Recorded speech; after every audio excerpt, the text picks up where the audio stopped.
Good afternoon, everybody. Welcome to the first close of business of 2021. We hope you had a great holiday. We hope you're safe and healthy. And we also hope you're super optimistic for what's coming in this year. We're back with our usual cast, Colin, Matt, and Michael. And we've also got a guy who's a great friend at TPH. In many ways, we feel like he informally joined the cast of Close of Business last year. I'm talking about Robert Bryce. If you remember, Robert is an acclaimed author, movie maker, speaker, columnist, an all-around great guy. He joined us and we talked in particular about power. And one of the things we're going to do today, there's two sovereign bodies in the news this Tuesday, Saudi Arabia and this other place called Georgia. Apparently they're having a Senate race in Georgia, maybe two of them. And so we're going to talk a little bit about what the Saudis did today. And we're also going to talk about Georgia as an energy complex and how it might help all of us think about the energy debate and how we can make it better. Is that fair enough? Robert, welcome. Yes. Hi. Thanks, Maynard. Glad to be with y'all. Well, it's fantastic to have you. And we're also going to pin everybody down on what was your favorite energy moment of 2020. There were a lot of them. Mike Bradley, the screen is all green today. The Saudis are rowing in the right direction. What would you tell us about what's happening? I would say that they gave the market, as you look behind the screen, I put Saudi as provided a gift to the market. You know, going into today's OPEC meeting, which they're going to be having on a monthly basis, the expectation was, you know, maybe at best Russia and Kazakhstan were pushing for a 500,000 barrel increase. The rest of OPEC was not. And, you know, earlier today, they kind of settled down on maybe we raise production up a little bit for Russia and Kazakhstan, and maybe Saudi Arabia kicks in 400,000 barrel cuts. That kind of surprised the market and really got us moving. And then later today, right before the meeting concluded, Saudi came out and said that they were going to do 1 million barrels in cuts unilaterally. And that really took the market by surprise. And so, you know, crude went up about 5%. The energy equities went up a lot. And the question is why, and is that a concern? I'd say near term, it's great, because what that says is it's, you know, even though the Saudis might be a little bit concerned about where demand is probably in the first half of this year, they've got to put under the market. I mean, they seriously have. And so we're going to see draws in global markets no matter what happens here, unless we really crater the rest of the world. I don't think that's going to happen. So you've got to put under the market. I think the market was concerned in the first quarter of this year that the demand would slow down. And so that's a good thing. You know, I think what you're going to be seeing here, you know, going forward is the equities are also moving on 2 or 3 other items. The other items are an inflationary trade that people are starting to talk about. We saw BlackRock talking about it the other day. And I think Jim Cramer was actually talking about it this morning on CNBC. So that is starting to get in the vernacular. And I think the U.S. dollar weakness, we saw the dollar weak again, and that's leading people to conclude that that's going to be good for commodities. And so I think if you look at commodities, all base metal commodities, you've seen lumber, you've seen ag, all these things are kind of getting towards, you know, yearly highs. And the only thing that's lagged is crude oil. And it's lagged because of the supply and demand dynamics right now. So I think people right now are probably still underweight energy. I think there was sort of a fear of missing out trade today because people were expecting to get it a little bit longer later in the quarter. And it's really, and the Saudi news kind of hit them right in the face today. So right now, I think, you know, the inflationary trade is still is still out there. I think the U.S. dollar weakness is still a potential out there. I still think we still have room to run on these energy equities because I think people underweighted. You're still at 2.5%, maybe 2.6% of the S&P. If you get back to 3% of the S&P, that's over $100 billion in market cap right there. We were there basically 2 months ago. So that is not so far out of reach. And, you know, it only takes a little bit of macro money to play this inflationary dollar trade to really move the group. And I think that's what we're seeing right now. I think that's what's going to continue to happen through first half of this year. So, Mike, let me ask you a question. A good friend asked me this today. Are we starting to see more long onlys showing up, looking at energies? It feels like they've been getting closer, slightly more interested incrementally each week. Where does that feel to you right now? I'd say the answer is everyone wanted to blame hedge funds for being short for the big move in energy, and you just couldn't add those numbers up. Long onlys in Q4 were adding to these names. As far as it goes today, at least from what we saw, what our trading desk saw, is that you have long only flows coming in to the market early, and basically tailed off at the end of the day because they don't want to chase. So what I'd say is the answer is this was not a short covering alone. This was long only coming in. If you look at the volumes in both the XOP, which is the E&P ETF, and the XLE, which is the energy sector, the volumes were almost double what they have been over the last couple of days. So that is not a short covering. That's long only money coming in because, I think the market took them a little bit by surprise, and I think they want to be in energy. They were just not thinking they would be there for a couple more weeks, 3 or 4 more weeks, and it happened today. So a little bit of fear of missing out trade, but definitely long only. Matt, let me turn to you and talk a little bit about what's going on in your world, energy stocks, valuations, and also, your plans for the year. Yeah, Maynard. I think Mike hit on one of the key questions that we've been getting, which is the energy rally justified? And quite frankly, we think it has been. If you look at how equities have performed over the last quarter or so, it's basically been in lockstep with the improved cash flow profile for the industry in 2021. And essentially, as we look at the upstream space, just as a placeholder for the broader energy complex on average, effectively equities are discounting somewhere in the mid to upper 40s on a WTI basis. And we've now obviously had strip move towards $50 a barrel. And we still remain optimistic on the oil side as we look to the back half of 2021. We think demand is going to continue to accelerate. We think Saudi and OPEC are going to continue to control supply. And we think most importantly, the U.S. is not going to respond with supply. And as long as those things stay in place, we still feel confident that Brent has a shot at reaching $60 a barrel. And that potentially is going to push equities on the oil front about 50% higher from here. So overall, while the equities have run, they're effectively discounting something slightly below strip as of today. And then as we look at the industry free cash flow profile, it's actually fairly attractive relative to the S&P and broader indices. For our large cap coverage universe, we have equities trading at about a 7 to 8% free cash flow yield to EV. For the SMID caps, that pushes into low double digits. And quite frankly, if the industry uses that capital to pay down debt and potentially buy back stock or increase dividends, I think it's a win-win strategy. So again, the key message for us, and I think the key message from clients has been, as long as the industry does not pick up the drill bit in 2021 and add supply back to the market while OPEC is curtailing volumes and trying to push prices higher, the equities can work. The sell signal will come if E&Ps break from that message, come out on the Q1 and Q2 conference calls, change their message around growth. And then I think, unfortunately, things may unwind because that puts OPEC into a really uncomfortable situation. They don't want to be ceding market share to the U.S. at the moment. So as long as we play ball with them, it's a win-win situation. What would be your confidence level that we don't see what you just described? First and second quarter, U.S. producers deciding to increase activity. What do you tell investors who say, what's your confidence level that we don't see that? With the exception of one or two E&Ps that have talked about a bit of growth in 2021, I'd say it's about a 95% confidence level.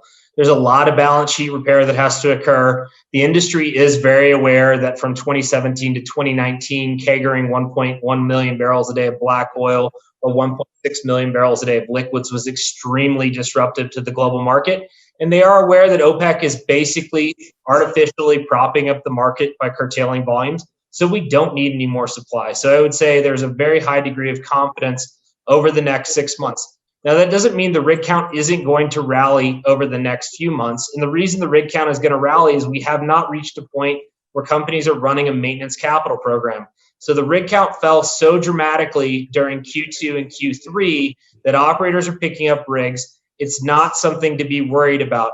Unless we start to see a material uptick in Q2 and Q3 this year, I think the rig count move is a pretty healthy and, quite frankly, just a move towards maintenance capital as we look at over the next 12 months. And Maynard, can I add something as well? I think what you're going to see here is at the end of this week, there's going to be a big energy global, virtual conference. all these E&Ps are going to be probably attending or participating. And my guess is their message is going to be exactly what Matt said, that prices come up, but they're not going to chase us. Those who decide that they're going to go ahead and tweak that and tweak the message a little bit more aggressively, they're going to get slapped across the face. So I think the best message for those guys out there is, use the free cash flow, repair the balance sheet, give it back to shareholders in whatever form you want, because that's what they expect to hear this week. Mike, you're talking about the Goldman conference, is the one that's coming up? Yeah, I didn't want to mention names, but that's it. Well, I mean, hey, this is like Miracle on 34th Street. We talk about all brands, all firms, no problem. Do you think that'll be well attended, just as a gut reaction to relative to what it usually is? You think the interest is growing? Matt can add to this as well, but I think it will, because it's going to be the first conference of the year, and we haven't had a conference in quite a bit of time since really crude oil started rallying. So yeah, I think people are going to want to see and hear what these guys have to say. And Matt, I think you were going to give us, just a little bit of color around the rest of the space outside of upstream. What else you guys are thinking and talking about in research? Yeah, two quick things. One, on the gas front, we're probably actually more excited for gas-oriented equities, whether we're talking about midstream companies or upstream companies, than we are for crude oil-oriented equities. And the primary reason being, as we talked about last week on the show, we've gotten even more constructive on natural gas as we head into the back half of this year and into 2022. And that's really being driven by very wide arbs globally. JKM pricing right now is above $15 an MCF. It's pulling cargoes away from Europe. European storage levels are falling rapidly, and that's potentially going to keep the LNG market well bid through the summer and pull up Henry Hub pricing. And as we move into 2022, we remain confident that gas potentially will rally towards $3.25 an MCF. And as we look at the gas equities, they've generally lagged the oil names over the last 2 to 3 months. And as we look at the valuations on the sector as a whole, a lot of these stocks, as you start to underwrite these higher gas prices, effectively get into the high teens on a free cash flow yield basis. And we do see upwards of 100% upside in the equities from here. So while we like oil, we also think there's an opportunity to invest in gas. And then big picture, as we continue to progress forward, we're really working hard to tackle a lot of the key themes around wind, solar, and other different dynamics in the power complex. And so TPH is really going to be pushing a lot of interesting product over the next 3 months. It's really going to touch on the energy transition complex that rounds out our broader view of how global power and how the traditional market may interact with the energy transition complex. Awesome. Well, Colin, welcome to the new year. What's on your mind, sir? Yes, Happy New Year, everybody. Well, that was a lot of information, and we thought it'd be helpful to maybe just summarize it quickly in some charts that we've shared over the past 9 months. These are updates of various charts that you've seen before. In this first one, again, it's a busy chart. It's our scatter of the term structure in WTI against realized oil price volatility. Really, the only point we want to make here, following up on Mike and Matt, is that we are in week 44 of the COVID experience. We exited the COVID regime in week 38. So we've spent 6 weeks in a backwardated market at relatively low volatility. So if we keep moving to the right, that is empirical substantiation of a bull market. Now, of course, we're all aware that the 4 major central banks have expanded their balance sheets, updating through the end of December. That was a 15.20 trillion increase since January of 2013. And of course, when we take those combined liabilities and we match them up against the market capitalization of the S&P 500, we get this bubble chart. And going back 10 years ago, we had about 11 trillion of liabilities against about 12 trillion of market cap. Now we have 28 trillion in change on liabilities, market cap at 33, negative yielding sovereign debt at 17.6. The takeaway is that we have a very lofty valuation in equity markets, very much concentrated in a narrow set of names. Now, last week we had Danny Masters on the show talking about Bitcoin, both as a store of value, a medium of exchange, and importantly, as a utility, a tool to bring order out of disorder. Since that conversation, we've seen yet another increase in the price. We breached $30,000 resistance on January 2nd. There was a flurry of articles trying to call the top yesterday, not a good idea to try to call the top in Bitcoin. But certainly his warning to be ready for that taser moment when this thing could drop 25 or 50% is something we should all have on our radar screens. For now, Bitcoin is very much in favor in a way that gold is not. Gold is up 24%. Bitcoin's up 760 since the middle part of March. What I think is interesting is we're starting to see some evidence that the monetary and fiscal policy is winding its way into the real economy. Same-store sales in the United States were almost 9% at the end of December. Now, there's a holiday effect there that is buying presents for the holidays, but it is now comparable to what we saw in the surge in March when people were filling up the pantries ahead of the shutdowns.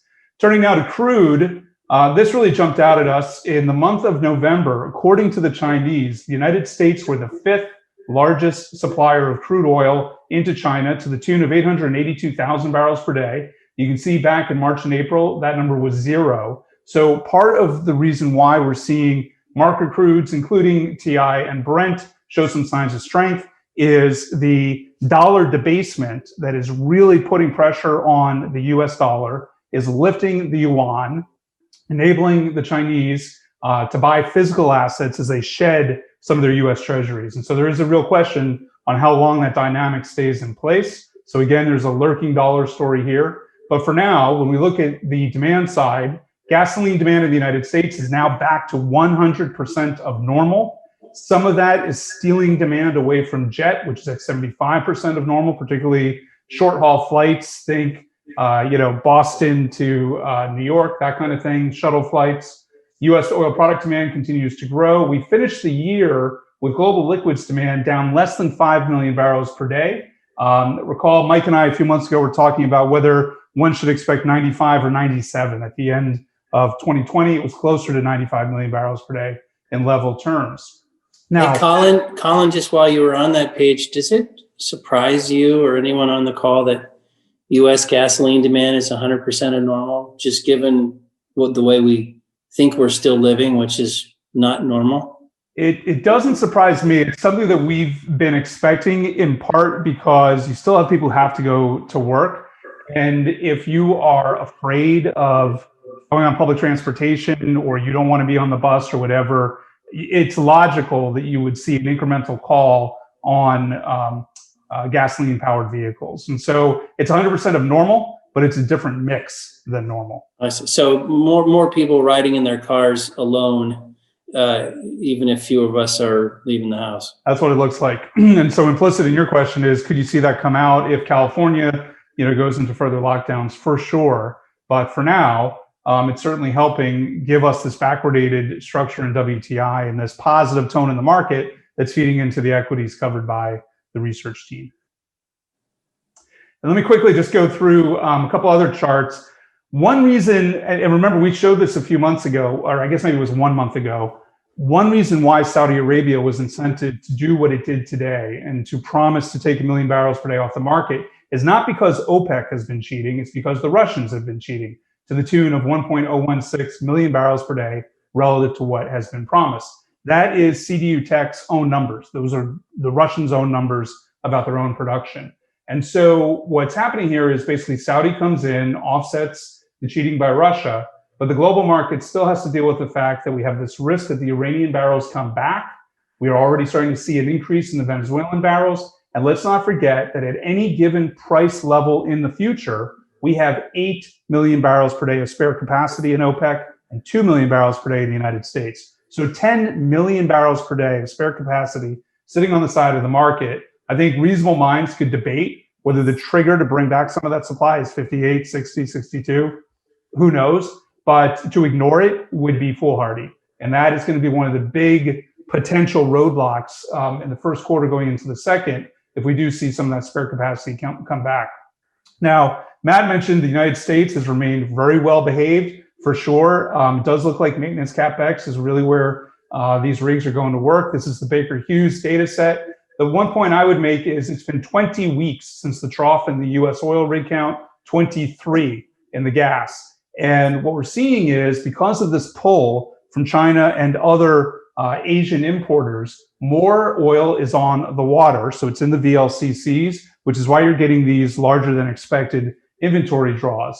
Once it gets to China, there's a real question on whether or not you see yet another month of restocking. And one thing that I'm worried about is it's true that jet fuel prices are rising. You're seeing many more people get much more comfortable being on airplanes, but we still have 13 million Americans who are left behind out of the US labor force. Not only do they not have a job, they have stopped looking for a job. And so it's this extra group, this extra cohort that is really going to be a challenge for the demand side.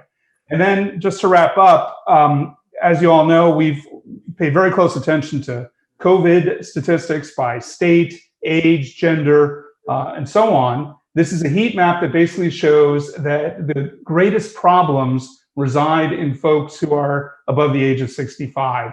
And that even though we do see some very real, significant, important problems, particularly with cardiovascular systems in younger people, the average age of a death with COVID in the United States is almost into the 80s, and 81% of all COVID deaths, a number above 300,000, have happened in people age 65 or over. So what's the point from a commodity standpoint? As you have the case count increase, as you have the vaccines come out, as you have more and more people aware of this dispersion by age, they're going to stop driving in the cars. They'll get on the public transportation. They'll go to Disney World for spring break and so on. When we look at states that have managed cases worst relative to a normalized share of population, New York and New Jersey really stand out on the side of this chart where you don't want to be. And one thing I think is interesting is you see in the media, California has a lot of self-loathing right now, really beating up on itself for its increase in cases. When you properly calibrate these statistics, California actually looks pretty good. It's done a pretty good job. It's right there with Wyoming, Oklahoma, Georgia on what I would say is kind of a B score. And these states that get the A score tend to have very small populations. So one could argue that maybe it was less of a challenge. So with that, let me wrap up and just make a note. We have a 2021 outlook that we're calling Bubble Wrap. It's a roadmap for avoiding risk and creating value. Any clients who would like to have a briefing on global markets and how we're thinking about risks, creating value, et cetera, in 2021, just hit me at that email. We'd be happy to get you set up. And now to lead into Robert. Robert, I know you like top 5 lists, so I made one for you, and it's all about Georgia. Here are my 5 favorite facts about Georgia. 17 Fortune 500 companies are headquartered in the state. In 2016, Georgia overtook California as the state with the most feature films produced, more than 700 since 1972. The Hartsfield-Jackson International Airport is the world's busiest, measured both by passenger traffic and aircraft traffic.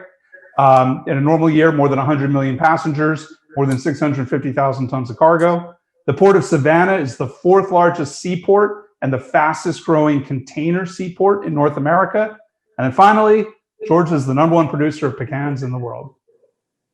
I thought you were going to say number one producer of pecans. Yes, sir. You said pecan. I say pecan. I'm from Oklahoma. I know my pecans, but nevertheless. See, I was going to jump in with peanuts, but we couldn't get anyone from the Carter Center to join us today, so we'll say pecans. Can I throw in one comment, Colin, on the New York? You know that Governor Cuomo has a new book out on leadership, and he won an Emmy for his incredible leadership on driving a lot of people into nursing homes and to their death, apparently. But I don't mean to be too snarky here, but that's remarkable to compare it to the numbers. Yeah, I mean, we try to be nonpartisan and just totally intellectually honest and fair. And I think that, part of the problem here is many people opine and pontificate on these stats without any training in statistics. And so, they'll compare a state with a massive population like California in absolute terms to the smaller states, which is just bonkers. You can't do that. You know what I would throw in? I was thinking about, Colin, while you were going through all that. My family, we flew over to Florida during the break, and I particularly noticed on the plane back, which was a large plane, every seat was full. It's a 2-hour plus flight. You're sitting in amazingly cramped quarters. They're serving, drinks, pretzels. You've got to obviously take your mask off for all that. So meanwhile, so many places are shut down, but yet this was incredibly compact. And I guess I was struck by, the bravery, if you will, the people, the flight attendants, doing those jobs. But secondly, I was just struck by what a contrast to, places being closed where you would be not remotely that close. But the inconsistency of all this is so striking, which I guess is unfortunately a familiar refrain. Yeah, I think you're beginning to see people rebel. I mean, even California has started to just really push back hard and behave in the way that we saw Michigan earlier this year. But I think it is also important to emphasize that it is absolutely true that if you are in that above age 75, above age 85, it's much worse than average people think. I mean, some of these statistics in our table, I'm looking at New Jersey. Out of 100,000 population, 2,834 fatalities, 2.8% of the population, just awful. And so it's both not as dangerous and more dangerous. And I think that's going to be one of the great lessons that comes out of all of this. And and the pause and the shutdowns are understandable. But when we get to about March, I'm waiting for the spring break effect. I think we're going to see a lot of people hop on airplanes in a hub and go through Atlanta, and they're going to get down to Florida just like you did, and they're going to realize that it was a very safe experience, and they're going to get real comfortable real fast. Well, Robert, as we lead in with you, again, it's so nice to return. You're in the elite community of people who have making a second appearance with us on COBT. One of the reasons we thought of you, besides we just enjoy you so much, is in a lot of your analysis and thinking, you talk about how communities around the world, they reflect the underlying energy ecosystem in which they live. But you also talk about the reverse, which is those communities project onto those energy ecosystems a lot of their cultural aspects and thinking. So Georgia, we thought, was an interesting place just to talk a little bit about the state in that context. Sure. And we couldn't think of anybody better than you to do that. And as I say, we always enjoy having you. So let me turn over the floor to you. Great. Well, thanks very kindly, Maynard. I'm happy to be back. I put together a few quick slides, so let me make that happen. Here we go. So I wanted to start by just kind of setting the table because Georgia, Maynard, you and I talked offline about the fact that improbably here's a state in the deep South, the deep old South, as a swing state. And I thought, well, actually, it's not just a swing state, but to build on Colin's point about Georgia now as a movie hub, I mean, I think it's just clear that Atlanta, the city of Atlanta, is now a culture powerhouse. If you followed culture, on the left is Tyler Perry. He's a director. He's not based in California. He's one of the most powerful people in Hollywood. He doesn't live in California. He lives in Atlanta. And the movies that he has made, the Medea movies and others, have grossed over $1 billion. So he's been incredibly successful. If you had a chance or saw it in the Wall Street Journal, there's a very interesting profile of him a couple of weeks ago in the Wall Street Journal, talking about his movie business. He has a studio in Atlanta, employs over 400 people, created a bubble within the coronavirus, and managed to make it all work and continue producing movies and other video content during the lockdown. So he's a very powerful and a really amazing story. In the middle is Ludacris, a rapper who, if you've looked on YouTube lately, has 1.9 million followers, which I think is about 1.9 million more than TPH. I'm not sure, round numbers. Hey, we'll give you the math. It's not quite 1.9 million more. Okay, it's in that. We'll round up the numbers. And then on the right, of course, is Raphael Warnock, who's of course the candidate in the runoff today for the U.S. Senate. And it's a remarkable thing to think about Warnock and the fact that he is the pastor now at Ebenezer Baptist Church, which was the home of Martin Luther King. And the fact that he is now running for Senate and in a runoff. If you think about where the United States was 55, 60 years ago, when Martin Luther King was the leader of that church, and now you have the pastor of that same church in a very tight race to be joining the U.S. Senate, it's a remarkable, not just a remarkable story, but I think it also indicative of how the politics in Georgia, how the politics of Atlanta have changed over time. And that in terms of culture and how culture has changed over the last few decades, what we're seeing about the importance of Georgia just today in the runoff, but also in the broader sense, I think is really quite profound. Doesn't necessarily have anything to do directly with energy, but I think is indicative of the demographic and cultural changes that are underway in the United States. Well, it's kind of like the flip. Another example would be, Pennsylvania, 20 years ago, it was not an oil and gas quote state, would have called it a coal state or something else. But the way fracking intervened in Pennsylvania and, changed some of the politics, I think movie making in Georgia seems, analogous in the other direction. Yeah, it's a good point. And part of that, of course, is driven by the tax credits that Georgia offers. They're very powerful, very big incentives for movie makers to do their production in Georgia. But, I think that's one of the reasons, obviously, Tyler Perry is there, but nevertheless. So let me jump back and move on now to the energy picture in Georgia. And to your point, Maynard, it's a point that I make in my new book, A Question of Power. I make it in my film, Juice, that electric grids reflect the societies that they power. I saw that when in Lebanon, it's a very corrupt society and they can't keep the grid operating because of the corruption that's been endemic there for decades. We saw it in Iceland, where you've got a very reliable grid that is 100% renewable because they have huge hydro resources and huge geothermal resources. Well, we also see it in Georgia. This is EIA data, just looking at the generation mix, the electricity production last year. Coal, of course, having still a large percentage, about 25, 23, 25%. But the biggest share is, of course, natural gas. And then the nuclear sector there is still very strong, which is a reflection of both Plant Vogtle and one other nuclear plant that's in the state.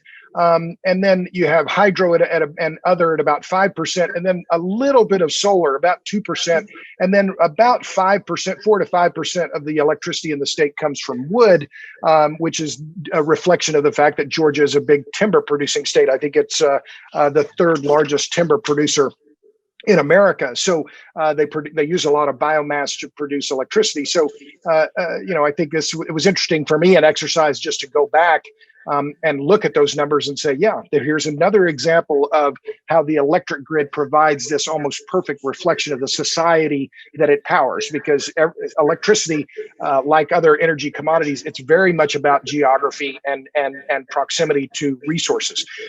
You also Robert, just because we've got the pie graph up, I just want to make sure that we've got a lot of blue colors. So as you start with the black, that's coal. The next one, as you go clockwise, is natural gas. And then amazingly, you hit this big nuclear wedge, which, and you mentioned, I know you'll talk about it some more, but that's really a striking. I mean, can anybody off the top of their head think of another state that looks quite like that? It's pretty unique, isn't it? I think the nuclear share in Ohio is larger, but I mean, as among the states that I've surveyed, that's a big chunk. It's about 25 to 30%, I think, if memory serves. I probably, didn't have quite enough time to get all the percentage numbers on there. No, you're right, Robert. It's 32 as of October. 32, yeah. And that's going to increase once the Vogtle 3 and 4 get online here in the next couple of years. I also just ran the numbers on electricity. Again, these are EIA numbers. The things that were interesting to me is that you've seen about a 7% increase in electricity use. Now they're about 139 terawatt hours out of roughly 4,000 terawatt hours total in the U.S. That demand is up about 7% over the last decade, but the prices and the retail sales are up about 19%. The electric price about almost a dime per kilowatt hour ranks right in the middle of all the states.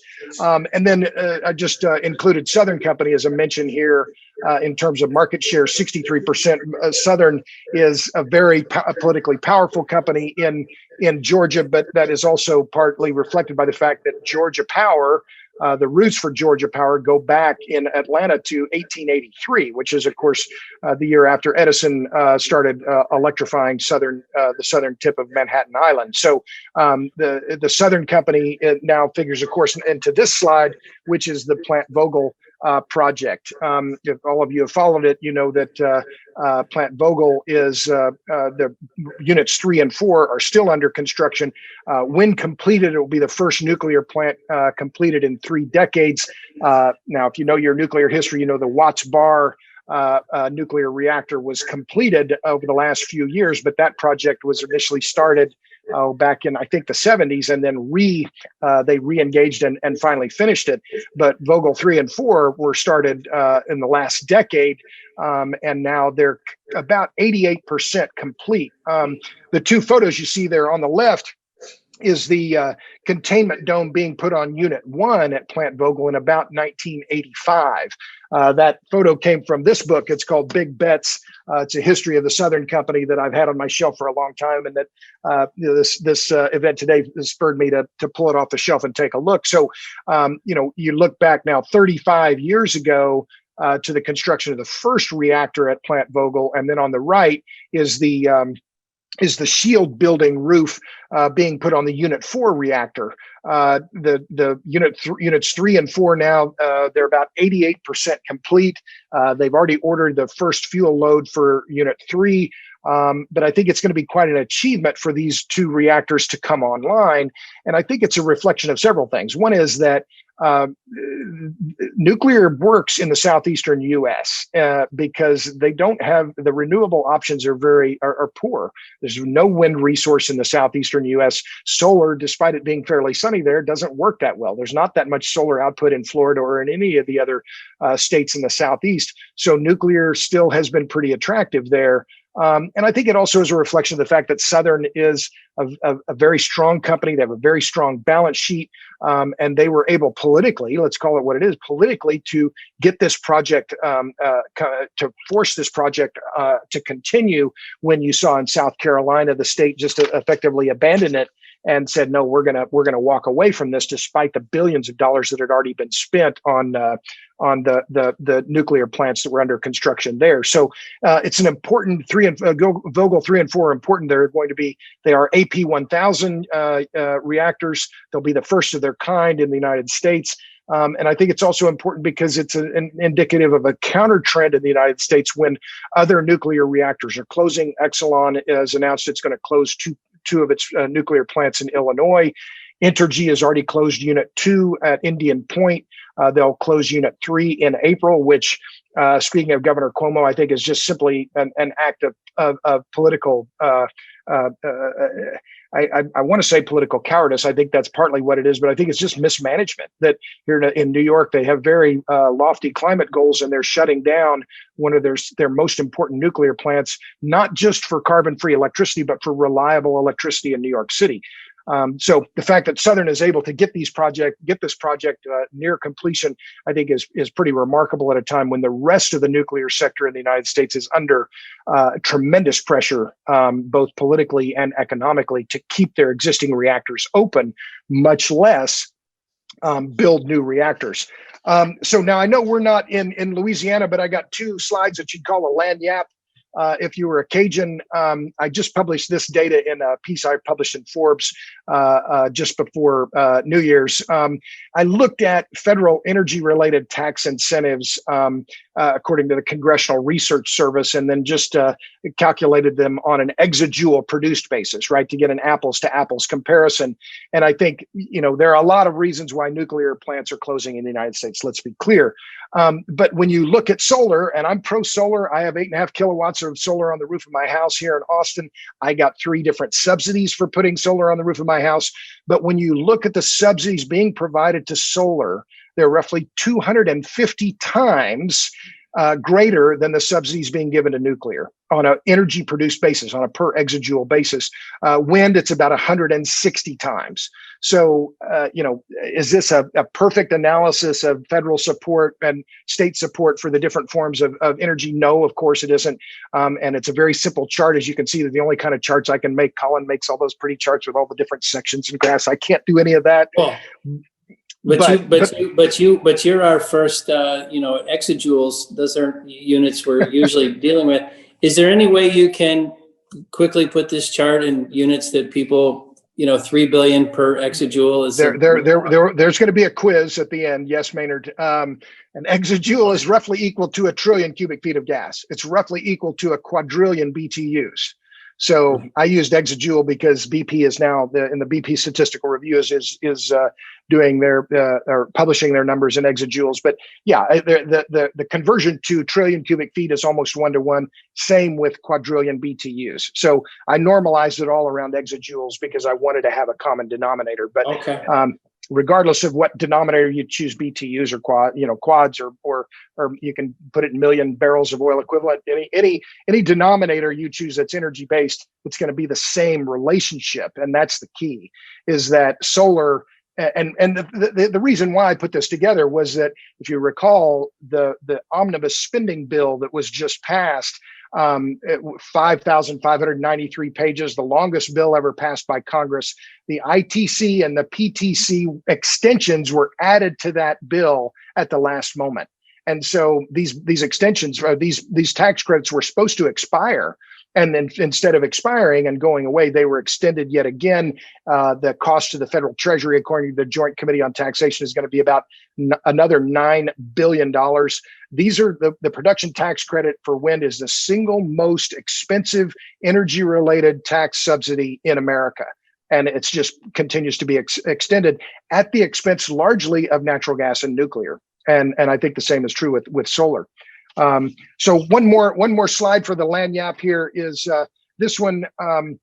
If you followed what President-elect Biden has said, he's going to decarbonize the entire U.S. electric grid and do it by 2035. To do so would, if you again looking at BP data, that the coal and natural gas generation in the United States is around 2,700 terawatt hours a year. So again, I just did a simple analysis, a comparison, using metrics people know, to replace all of that coal and natural gas in the U.S. electricity grid, you'd need roughly 27 times existing U.S. solar, roughly 9 times existing U.S. wind. You'd need to essentially double to match all global nuclear output in order to displace all of the electricity we get from natural gas and coal in the United States. So these are very big numbers. And if I were a betting man, I would say that in terms of the energy transition, the idea that we're going to be able to decarbonize the U.S. electric grid in just 15 years is simply not going to happen. Final quick, this is the advertising section of my presentation. I have a new film. I'm really proud of it. Juice. It's the best film on electricity you'll ever see. I have 6 books. That's a lot. It's a full half dozen. Buy them on your Kindle. I make a better royalty. I have a podcast. You can see it on back there. That's free. You don't have to pay anything for it. You mentioned Bjorn Lomborg Maynard. He was a great guest. I've had Michael Schellenberger, Matt Ridley, Daniel Jurgen, have had great fun with that. So you can find it on all your podcast outlets. And then I'm easy to find. I don't have a bubble wrap report like Colin, but I don't know. You send me an email. I'll respond anyway. So I'll stop there. How about that? Well, we do we do podcasts and we do M&A. So we need to do an M&A deal to buy your podcast and just bring you on into the family, Robert. I mean, Joe Rogan went cheap, Maynard. You're gonna be way more expensive than Rogan ever thought about. He just moved to Austin too. We're just gonna price the deal in exajoules though, Robert. So I don't know. I'd prefer Bitcoin. Okay, we can do that too. Look, that was great. I guess one question, we'll all have questions. Do you think Georgia, one thing that's fascinating about Georgia, it has zero oil and gas. There's no production. It has no wind, as you said. The natural resource is not there. So Georgia is that that part of the world which is just completely a consumer. Right. It's just, and so it's making choices. And then, as you point out, it has a one company that's a very, very large part of the market that can maybe that makes it easier, makes it more flexible for them to choose various things. So it's interesting that here they have this menu they've chosen, which is almost, I don't know, they came at it in an agnostic, unbiased way.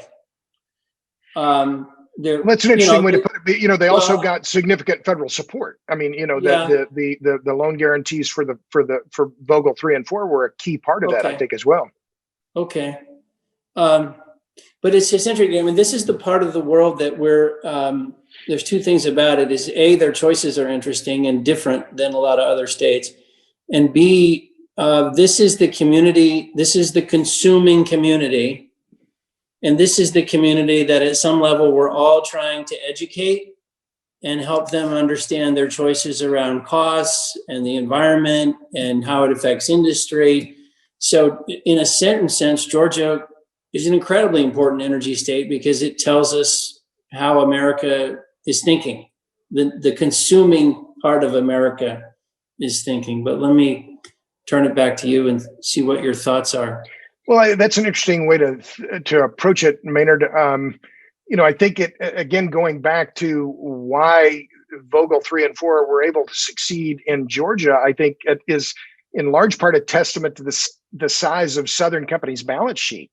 I mean, there aren't very many utilities or utility executives who are going to say, yeah, I'll take a bet the company move here, because that effectively for the cost of that project, which is now expected to be over $20 billion, very few CEOs or boards of directors are going to say, oh, sure, we'll take that bet. So I think it's rather a one-off. I mean, and now you see, what's happening in California. Diablo Canyon, owned by PG&E, is going to be closing. Entergy doesn't have the stomach to continue fighting in New York for Indian Point, and Exelon is essentially said in Illinois, unless the state gives us or the federal government gives us more a better return on our investment, we're going to close our nuclear plants here as well. Do you think the implication of what you just said, Robert, is if power companies get bigger through consolidation, et cetera, that we're going to see more nuclear, or is this just a one-off event and not necessarily? I'm adamantly pro-nuclear. My view on nuclear, if you're anti-carbon dioxide and anti-nuclear, you're pro-blackout. I mean, there's just no path toward major decarbonization that doesn't involve large increments of new nuclear.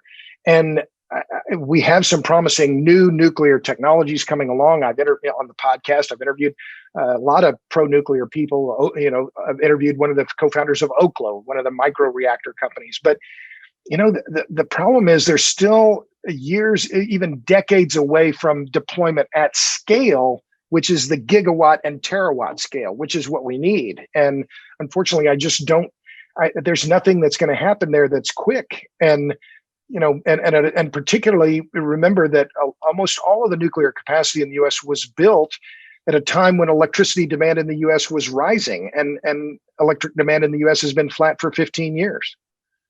So I guess I throw in one caveat. Georgia is a producer of forest products. And so if you look at biomass generation, it's actually fairly high, normalized. It's at about 5%. And interestingly enough, it's as reliable as nuclear, if you will, because it's basically the same people doing the same thing under reasonably comparable weather situations. So, Robert, my question would be, how do you think about biomass in the context of Georgia, given all of your experience in encountering biomass in the emerging markets worldwide?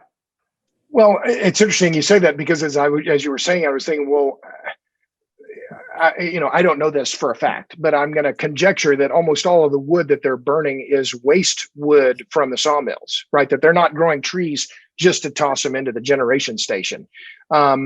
I did, in fact, speaking of the podcast, I just did one. In fact, it was released last week with Brad Rockwell, who's the director of the Kauai Island Utility Cooperative in Hawaii.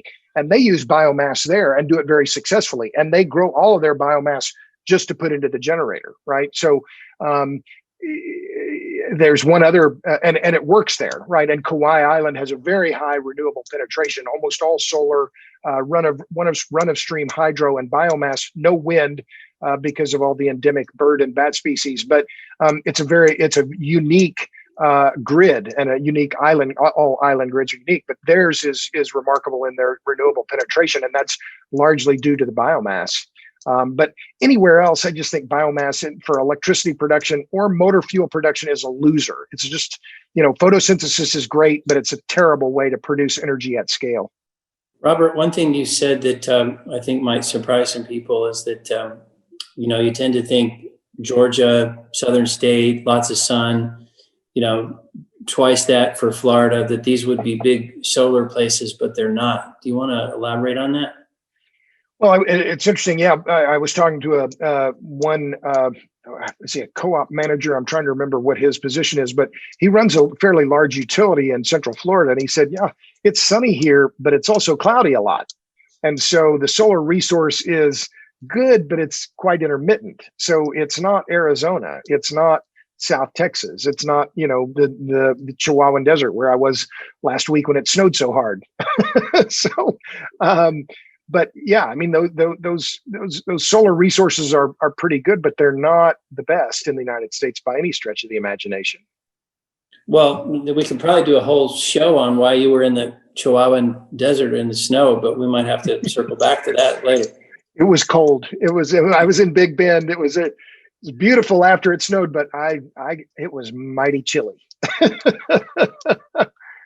So, Robert, you're a great energy pundit, and obviously everybody's been thinking that these Georgia Senate races are so important. They are important to the control of the Senate, and that has policy implications, and energy's in there somewhere.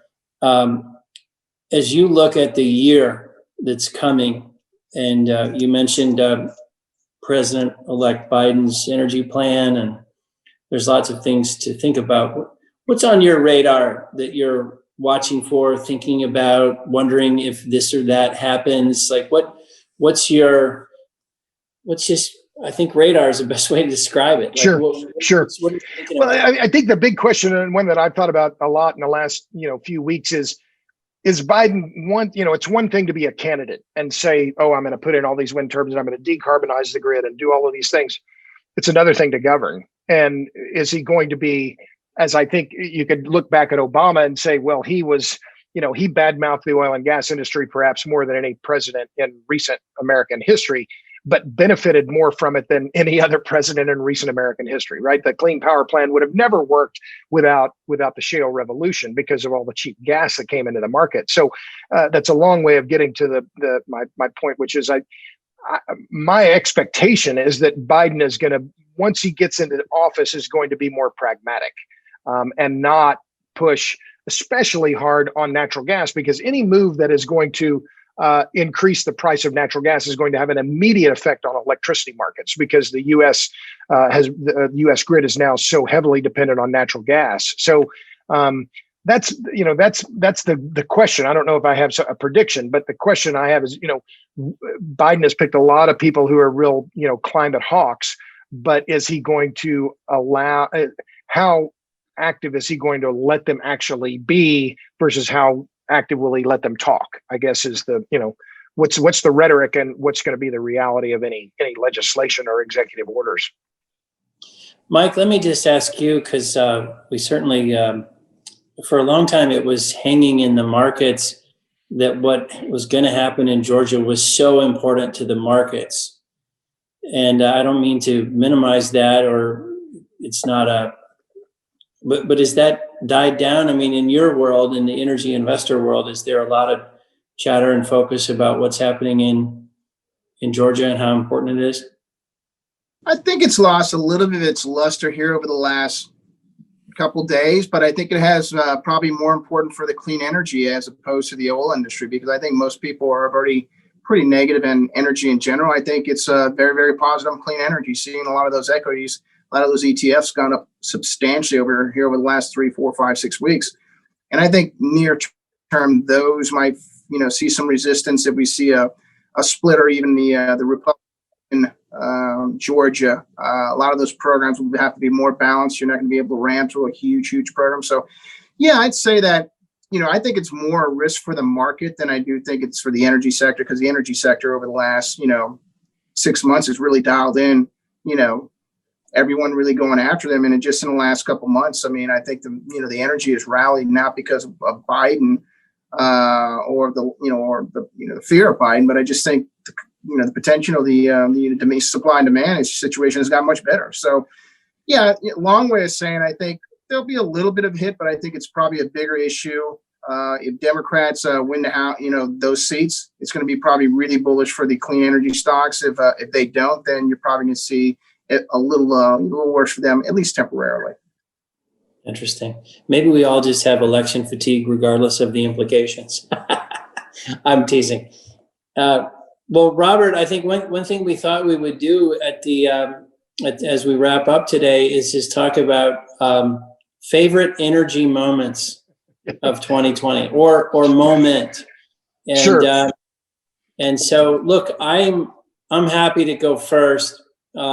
We've had so much fun meeting people like yourself, Robert, and just the whole community of people who are very excited by energy, who care about the environment, who care about economic development, and who are trying hard to find the right answers. I think the one, I'll lead off just to get us going here. Bjorn Lomborg was on, and I was so struck by his comment that, when it comes to the climate, nothing we're going to do in the West matters. And we spend so much time stressing, obviously meaning what China does and what India does and what the rest of the world does, what those energy consumption choices are going to drive what the climate numbers are.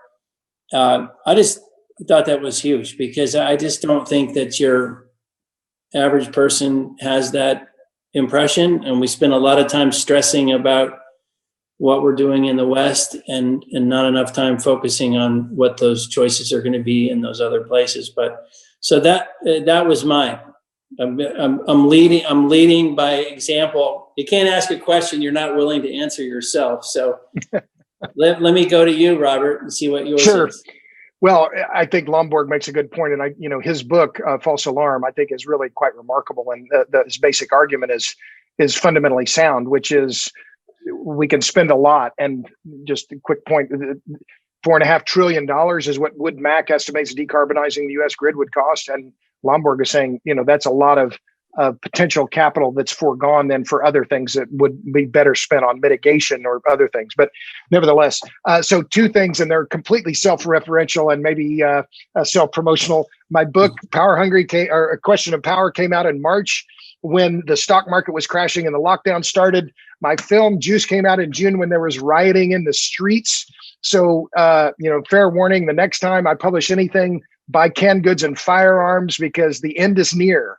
Because it's clear that I have some magical effect, negative effect on the market. So my favorite energy moments were somewhat my own hopes dashed about my prospects for my publication of things I've been working on for years. So how's that, Maynard? Hey, we've all had our moments. Colin, what are your moments? My favorite moment was the launch of Halliburton Labs. And I just think it's such a great idea. the flat structure, the commitment to open-ended pursuit of knowledge. And so I guess I understand what Bjorn's saying from a policy perspective, that the policy function really won't change anything if it's done in the United States. But perhaps we should all remember technology. And I think that we could be surprised by some of the technologies that come out of Greentown Labs, Halliburton Labs, the nuclear people at MIT, Climeworks, carbon engineering, all these disruptors, I think are fabulous. I think that they are showing us a way that you can have decarbonization, and that does not mean necessarily no hydrocarbons. So there's a little bit of a shift in definitions happening here, and I just think the leadership team there has done a fantastic job of setting that launch on its way. Mike, favorite energy moment 2020? Yeah, I think my favorite energy moment was when Walter Isaacson came on the show and informed us that he was in the test program, the Pfizer COVID test program. We didn't know about that. It was a bit of a surprise, and it kind of turned the show upside down. In addition, what surprised me is he mentioned that Pfizer and others would have a available and approved vaccine in Q4 before year end. And that was much earlier than I think a lot of people expect. And he also said we'd probably have 4 or 5 vaccines available by, end of Q1. That was way better than the market was expecting. And really since then, since that video shot, the energy sector has been on fire. So sincerely, thank you, Walter. No, that was awesome. Well, look, I last night, this came up at home that I've found the quote, which is, I think, pretty interesting as we all go into 2021, and it's all about having a really open, honest, direct, and civil energy and environmental discussion. This is a Ruth Bader Ginsburg quote: "Reacting in anger or annoyance will not advance one's ability to persuade." And boy, talking about Bjorn Lundborg, one thing was so striking about him is he had so much enthusiasm, smile on his face, so fired up, going through the data. And even if you completely disagreed with everything he said, it was hard not to watch that and feel like, golly, I like this guy. I'm listening. And that's just one thing. Robert, you do it so well, but it's our New Year's resolution to stay focused on that.